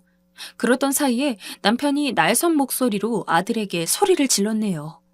네 엄마 얼굴 화상을 보고 비웃었다더구나. 같이 다니기 창피하다고? 어떻게 네 엄마한테 그런 말을 할 수가 있냐? 니네 엄마가 뭘 그렇게 잘못을 했어? 그런 무서운 소리를 짓거리는 애가 여지껏 아버님, 어머님 거렸다는 게 있을 수 있는 거냐? 다시 듣는데 내 입이 아닌 남편의 입을 통해서 돌려서 듣는데도 말은 하나하나 가시를 박는 듯 쓰라렸고 피가 흐르는 것 같았어요. 겨우겨우 고개를 들어 아들을 쳐다봤더니 아들도 얼굴이 하얗게 질려 있었어요. 아들 역시 마음이 아플 거라고 생각을 했는데 그 이후에 들어온 대답에 저는 적잖이 쇼크를 받았습니다. 엄마 속상했겠네요. 근데 엄마, 그렇게 나쁜 사람은 아니에요. 그냥 한 말일 거예요. 제가 뭐라고 주의를 좀 줄게요. 아버지도 그렇지. 어떻게 그런 걸로 아들 부부 이혼하라고 하시는 거예요. 그 말을 듣자마자 남편은 더욱 노발대발하며 소리를 질렀어요. 너는 니네 엄마가 어떻게 산지 몰라서 그런 소리를 하는 거냐? 네 처편을 드는 거야? 엄마 얼굴 갖고 거북이 껍질이니 뭐니 하며 창피하단 소리를 하는 여자랑 같이 살 수가 있어? 어찌 앞뒤 다른 여자를 믿고 살려고 하는 거냐? 이 광경을 보고 있는 저는 참으로 황망한 표정이 되었습니다. 물론 남편의 말대로 아들 부부의 이혼까지 바란 건 아니었으나 저 역시도 며느리와 마주할 자신이 없었고 앞에서와 뒤에서의 모습이 다른 며느리가 무서워졌어요. 그런 상태로 계속 우리 가족의 일원으로 가끔씩 마주하고 평생 살아야 한다니 왠지 모르게 힘이 빠지고 자신이 없었네요. 이런 상태를 알아버린 이상 같이 부대끼며 잘 살기는 어려울 것이라 남편도 판단했을 것입니다. 하지만 아들의 반응은 그렇지 않았고 저희 부부를 놀라게 했어요. 아버지, 엄마, 아무리 그래도 이혼은 장난이 아니에요. 제가 뭐라고 매섭게 야단치고 사과시킬 테니까 그쯤 하세요. 엄마가 너무 예민한 거 아니에요? 아들의 말을 들으니 내가 무슨 말을 듣고 있는 건지도 헷갈리더군요. 제가 예민한 것이었을까요? 매번 그렇게 귀하게 여기고 외려 제가 모시는 것 마냥 반찬해서 먹이고 불편하게 안 하려고 연락도 안 하며 어떻게든 고부간의 관계를 잘 이루려고 했는데 며느리는 저를 거북이 껍질 같은 화상 흉터라며 비웃고 있었습니다. 처음에는 저도 흔들렸지만 아들의 말도 안 되는 반응을 보니 외려 결심이 확고해지더군요. 저는 며느리와 살 수는 없겠다는 생각이 들었어요. 그러던 차에 남편이 심호흡을 하더니 다소 충격적인 제안을 아들에게 했습니다. 네 마음대로 해라. 엄마를 욕보인 건 그냥 이 집을 욕보인 것과 똑같은 거야. 부모를 그렇게 우습게 하는 자식에게 이제 아무것도 줄 수 없다. 몇 달 뒤 계획했던 개인 병원 설립은 없던 일로 하자. 네 힘으로 알아서 해. 그리고 너한테 줄 유산은 전부 사회에 기부할 거니까 너네 하고 싶은 대로 마음껏 하고 살아. 그 말을 듣자마자 아들은 얼굴이 구겨지며 입을 멍하니 벌리고 있더군요. 아버지, 지금 겨우 그거 하나 때문에 작년부터 계획했던 일을 엎으시겠다는 거예요? 유산 얘기는 또 뭐예요? 왜 이렇게 복잡하게 상황을 만드시는 거예요? 어버버한 얼굴로 아들은 따다다 대들더라고요. 저도 아들이 이런 식으로 반응할지 몰랐기 때문에 멀찍이서 보고만 있었어요. 남편은 저조차도 잠깐 잊고 있었던 이야기를 꺼내어 아들을 당황하게 했습니다. 너 알고는 있냐? 네 엄마가 네 안사람네 친정 도와준 거? 그러고 보니 작년에 코로나로 인해 며느리가 저에게 개인적으로 찾아와 도움을 요청한 적이 있었습니다. 한창 자수성가해서 잘 살던 중산층 가정이었는데 코로나 여파를 제대로 받아서 위태해지더니 사업이 완전히 가라앉게 되었습니다. 그러다 보니 급하게 상황을 막고 수습해 나갈 자금이 필요했고 그때 저에게 찾아와서 며느리는 울면서 자기 친정을 도와달라고 했던 것입니다. 저는 고민하다가 남편에게 털어놨었고 순전히 며느리 신용만 보고 남편과 상의해서 적지 않은 목돈을 지원해 주었어요. 그렇게 해서 며느리가 감사하다며 인사를 하고 사돈 집에서도 전화가 왔던 것이 생각이 났네요.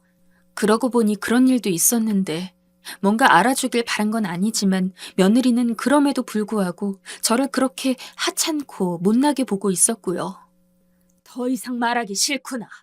니네 엄마뿐 아니라 누군가를 그렇게 멸시하듯 보면서 겉으로는 아닌 척 가식 떠는 인간은 가족이라고 부를 수 없다. 아, 이혼하기 싫으면 데리고 살아. 그리고 우리랑은 연을 끊어라. 남편은 매섭게 아들을 현관문 밖으로 내쫓았습니다. 아들은 뭐라고 계속 우리를 부르긴 했지만 남편은 밀어내고 문을 닫아버렸습니다. 씩씩거리는 어깨를 보고 있자니 제 편에 서서 온전히 분노해준 남편에게 고마운 마음도 들고 엄마의 아픈 마음 정도는 알아줄 거라고 생각했던 아들의 모습에 서글퍼지기도 했습니다. 생각할수록 며느리의 그 목소리가 제 머리에 박혀 떠나지를 않는데 그 다음날 아침부터 며느리가 찾아와서 문 열어달라 사죄하겠다며 빌고 있습니다. 그런데 들을수록 더 실망스럽고 분노가 일어나는 말만 늘어놓아서 이 아이 원래 이런 아이였구나 더 확신이 드는군요. 어머니, 제가 잘못했어요. 제가 철없이 한 말이었어요. 제발 용서해 주세요. 이 사람은 잘못이 없는데 그것 때문에 병원까지 취소하지 말아주세요. 네? 거의 2주째 이런 날이 계속되고 있고 지난주부터는 아들도 같이 와서 용서를 빌고 있는데 제 마음은 무척 무겁습니다. 도대체 어떻게 하면 좋은 걸까요? 우울증이 와서 아무것도 할 수 없는 상태인데 이 상황에도 맨날 와서 빌고 있는 며느리를 용서해야 되는 걸까요?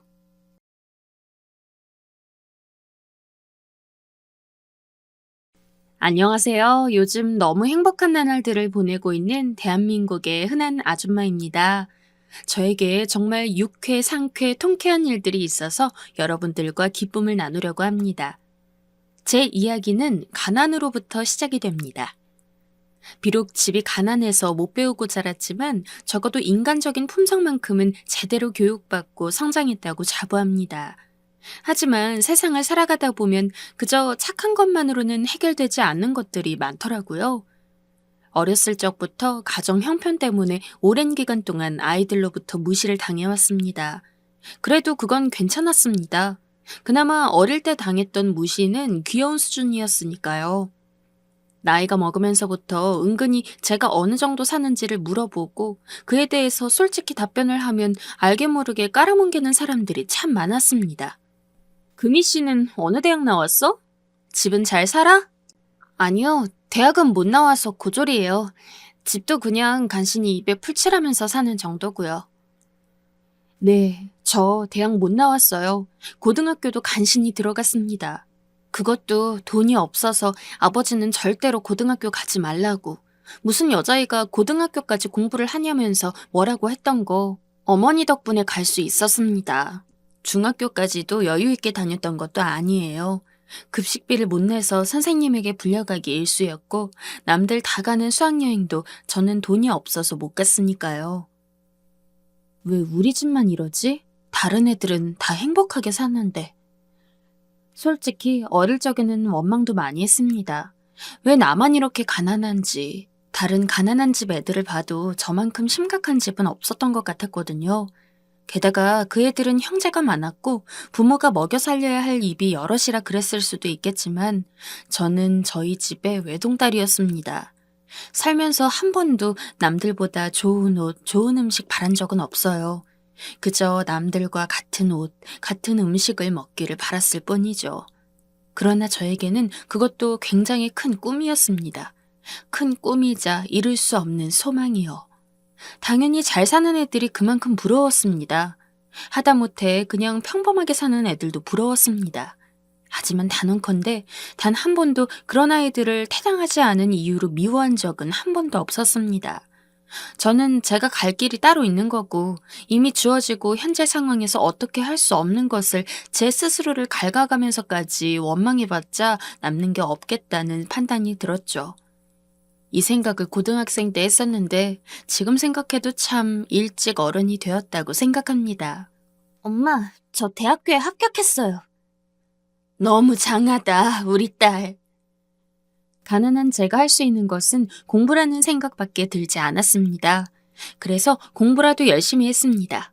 그리고 그 덕택에 입시 때 조금 알아주는 대학에 붙기도 했습니다. 그러나 대학은 가지 않았습니다. 아니, 정확히는 못 갔습니다. 1, 2년도 아닌 4년 동안 막대한 등록금을 내가며 다닐 만한 여유가 없었으니까요. 대학은 어떻게든 가는 게 좋지 않겠니? 돈은 걱정 마라. 엄마가 어떻게든 일을 해볼 테니까. 아니에요. 이미 가지 않기로 결심했어요. 그리고 나중에 정말 대학에 가고 싶으면 일을 해서 돈을 벌어놓은 다음에 가도 되는 거잖아요. 지금은 그냥 어른이 되고 바로 일을 하고 싶어요. 아버지와는 다르게 어머니는 제가 할 수 있는 한 모든 교육을 받기를 원했습니다. 그래서 없는 형편에도 어떻게든 돈을 끌어모아서 저를 공부시키려고 했죠. 앞서 말했던 것처럼 저는 고등학교도 어머니 때문에 나올 수 있었습니다. 그 마음이 얼마나 감사하겠어요. 하지만 성인이 돼가면서 느꼈습니다. 무조건 자기 욕심만 채우고 살 수는 없다는 것을요. 어머니는 어떻게든 대학 등록금을 모을 수는 있겠지만 사실 등록금 한 번 된다고 해서 끝나는 것도 아니고 대학을 다니면서 들어가는 돈도 있는데 현실적으로 어머니 혼자서 책임지기는 어려울 것이었습니다. 저 하나 공부하자고 어머니를 힘들게 하고 싶지는 않았어요. 그래서 저는 20살이 되자마자 회사에 들어가는 것을 목표로 했습니다. 다행히 20살이 되던 해 4월, 나쁘지 않은 중소기업에서 저를 직원으로 받아들였죠. 오늘부터 우리 회사에서 함께 일하게 될 이금희 사원입니다. 저는 그 회사에서 유일한 고졸 직원이었습니다. 다들 못해도 전문대, 잘 나왔으면 서울의 명문대라고 불릴 만한 대학을 나온 사람들 사이에서 솔직히 조금 위축이 되기는 했으나 그래도 이 안에서 제가 자리를 잡는다면 그만큼 능력을 인정받을 수 있을 거라고 생각하고 열심히 일했습니다. 다행히 기회가 잘 닿았던 건지 저는 그 첫 회사에서만 무려 8년 가까이 일했습니다. 일하면서 저를 무시하는 동료들이 없던 것은 아니었지만 적어도 임원급 직원들은 능력에 따라서 사람을 평가하는 분들이었고 저는 업무를 함에 있어서 성과를 인정받아 왔습니다. 그래서 나이에 비해 승진도 제법 금방금방 될 수 있었습니다. 생각해보면 여러모로 제게 많은 도움을 주었던 회사였어요. 특히 저는 당시 같은 팀의 팀장님을 잊을 수가 없습니다. 금희 씨는 보면 나이에 비해서 너무 어른스러워. 장하기는 하지만 솔직히 내가 보기에는 많이 안타깝네. 우리 회사에는 나도 있고 다른 사람들도 있으니까 적어도 우리들한테는 조금이나마 기댈 수 있었으면 좋겠어. 저보다 15살이 많았어서 그런지 인생 선배로서 또 어른으로서 제게는 어머니 다음으로 고마운 이야기를 많이 해주신 분입니다. 팀장님이 제게 해주신 건 이뿐만이 아니에요. 제가 딱 8년째 재직하던 해 지금의 남편과 인연이 닿게도 해주셨죠. 남편은 저보다 12살이 많은 나이였습니다. 딱 띠동갑이었죠. 아무래도 연애를 하고 결혼을 하기에는 나이 차이가 꽤 났습니다. 그때 제가 28살이었는데 남편은 40살이었으니까요. 그때도 나이 차이가 많이 나는 커플이 없던 것은 아니었지만 사실 저는 연애를 한다면 가급적이면 비슷한 나이대의 사람과 연애를 하고 싶었습니다.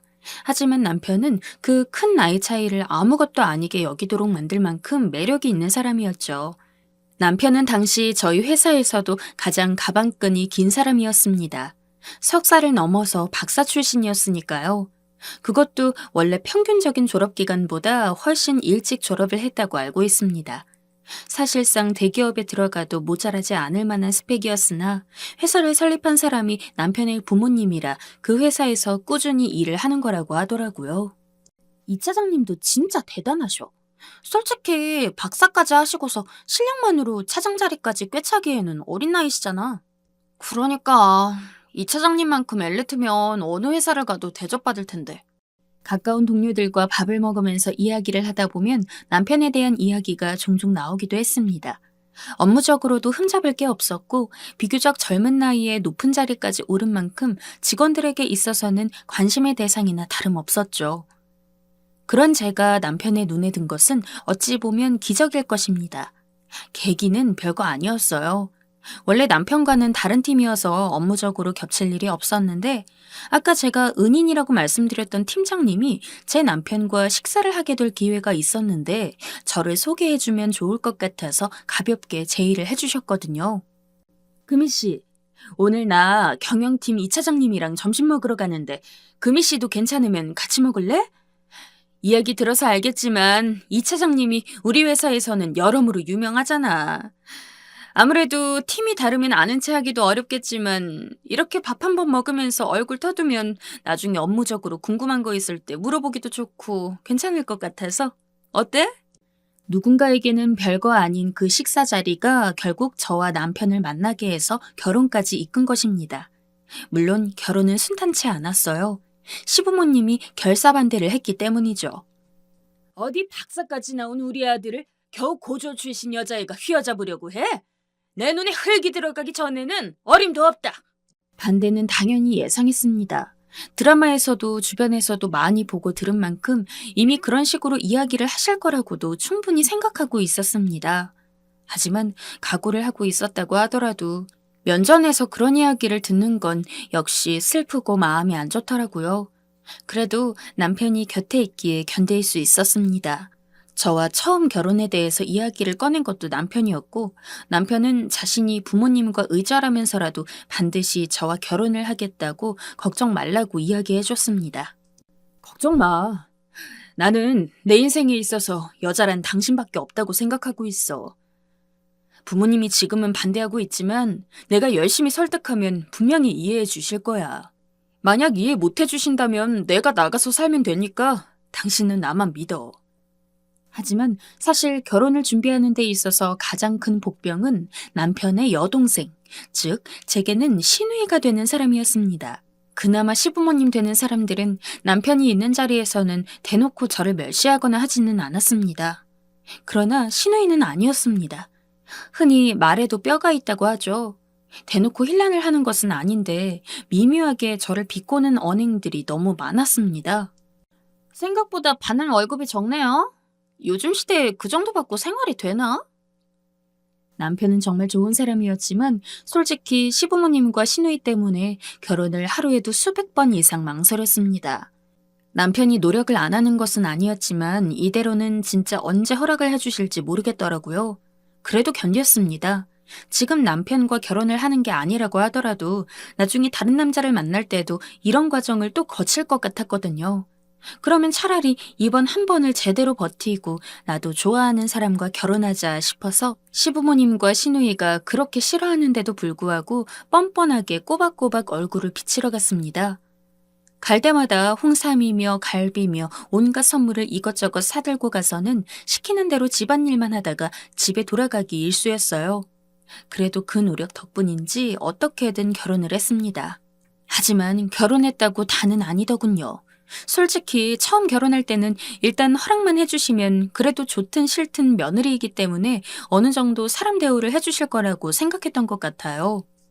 너 아직도 설거지를 안 했니? 그렇게 게을러서 어떻게 살려고 그래?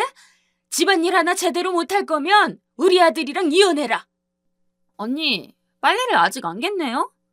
저희 집은 거의 마르자마자 바로 개서 서랍에 넣어놓는 편이라 그것도 알아두세요. 그렇게 안 하면 언니만 손해예요. 그러나 아니었죠. 시부모님, 특히 시어머니와 시누이가 합이 아주 척척 맞았습니다. 그나마 좀 위안이 되는 일이 있었다면 제가 결혼하고 1년 뒤에는 시누이가 결혼을 해서 저는 집에서 오로지 시어머니에게만 시달리면 된다는 거였을 거예요.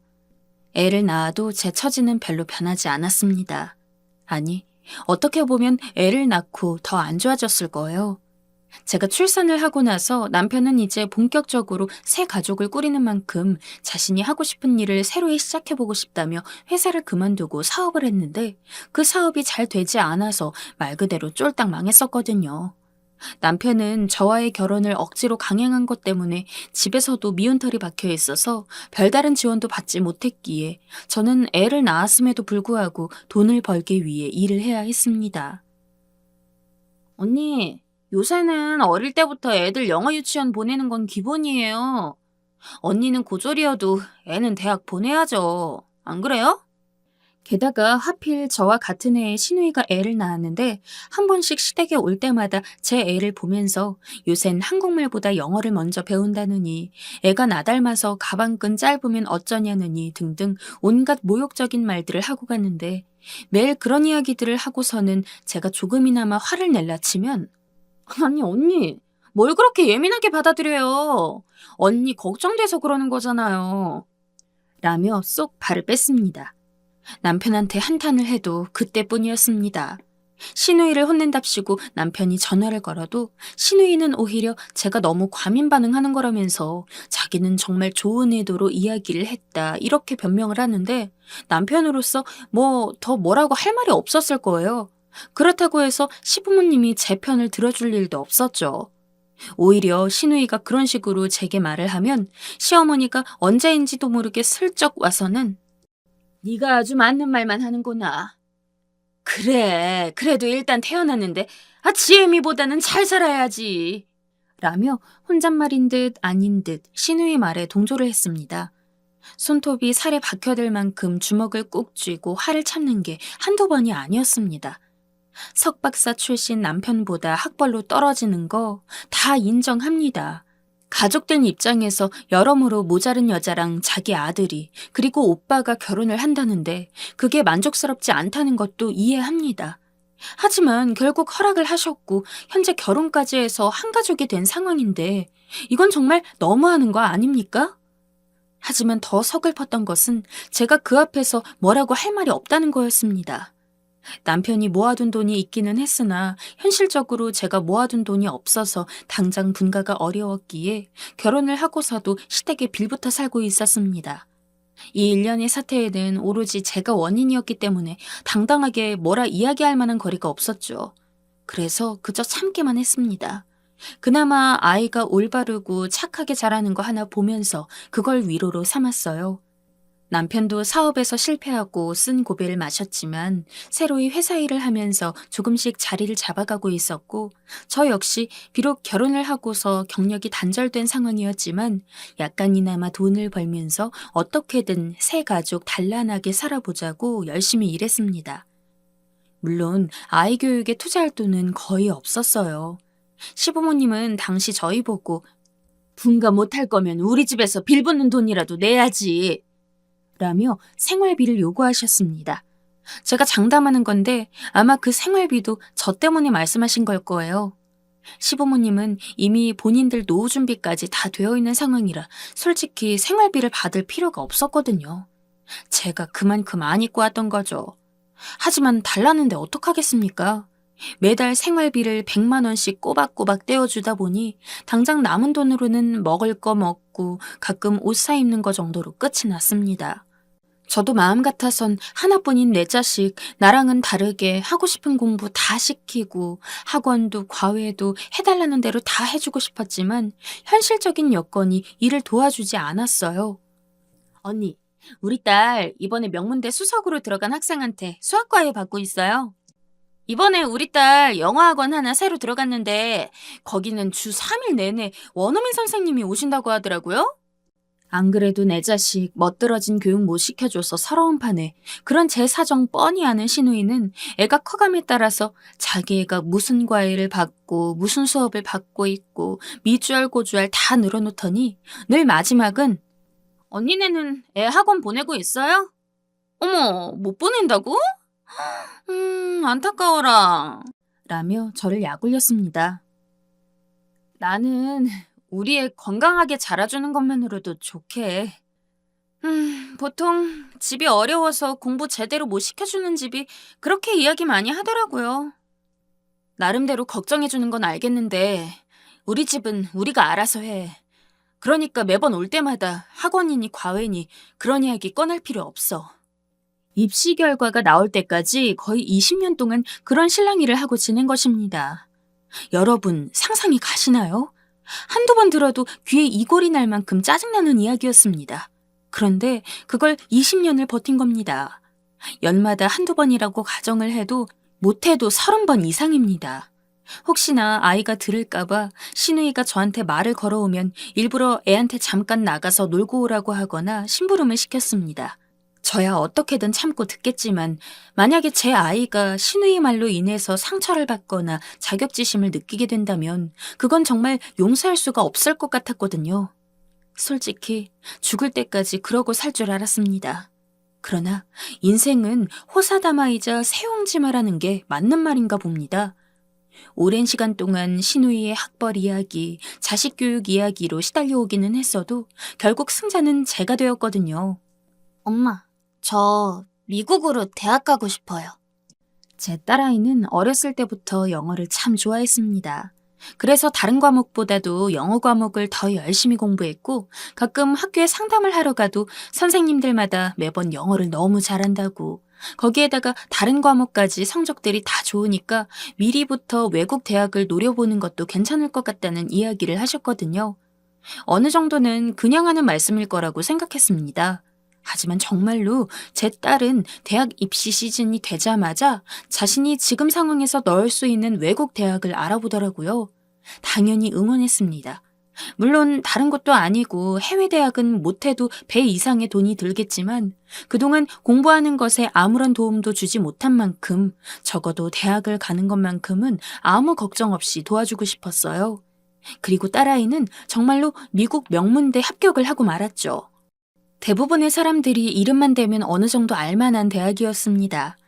해준 것 하나 없는데도 오로지 제 딸의 노력 하나로 좋은 대학에 합격을 한 건데 제가 부모로서 얼마나 미안하고 또 장하겠습니까?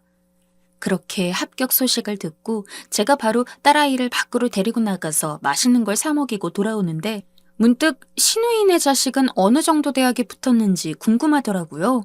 그래서 집에 들어오고 나서 일부러 문을 띄우며 그러고 보니 정은이는 이번에 대학 어떻게 됐대요? 라며 시어머니께 슬쩍 물어보니까 영 한숨을 쉬면서 제대로 이야기를 하지 않으려는 것이 딱 봐도 좋은 대학은 아닌 것 같았습니다. 그리고 아니나 다를까 인서울은 다 떨어지고 이름 안 알려진 지방대 하나 붙어서 결국 재수를 한다고 하더라고요. 제가 보기에는 돈을 그렇게 썼는데도 저 모양인 걸로 봐서는 그냥 애초부터 공부 쪽은 아닌 것 같았습니다. 신우이 아이한테 악감정은 없었지만 워낙 신우이가 그동안 저한테 뭐라 한 게 많다 보니까 솔직히 꼬시다는 생각은 들었습니다. 그리고 그해 설날만을 기다렸어요. 얼른 신우이에게 제 딸아이 명문대 합격 자랑을 하고 싶었거든요. 드디어 설날 연휴. 신우이가 오기 전에 미리 제 딸의 명문대 합격 서류를 쫙 프린트해 두었습니다. 시어머니 거 한 장, 시아버지 거 한 장, 그리고 신우이 거 한 장, 총 3장이었죠. 시부모님에게는 미리 한 장씩 나누어 주었고 신우이 것은 신우이가 시댁에 와서 짐을 풀고 같이 저녁 식사를 하려고 할 때 웃으면서 건네주었습니다. 어머, 오랜만이네? 그러고 보니까 정훈이도 입시 결과 나왔지? 정훈이 어렸을 때부터 그렇게 학원이며 과외며 여기저기 공부시켰잖아. 서울대 정도는 당연히 붙었겠지? 우리 애는 이번에 미국 명문대 하나 붙었어. 너무 기뻐서 일부러 합격 서류 프린트해서 주는 거니까 잘 받아둬. 나는 남편이나 우리 벌어먹고 사느라 공부 한번 제대로 못 시켜서 너무 미안했는데 진짜 장아지 뭐야? 합격 서류를 본 신우이 얼굴이 순식간에 똥 씹은 표정이 되었습니다. 평소 같았으면 한마디 했을 시부모님도 아무 말도 못했죠.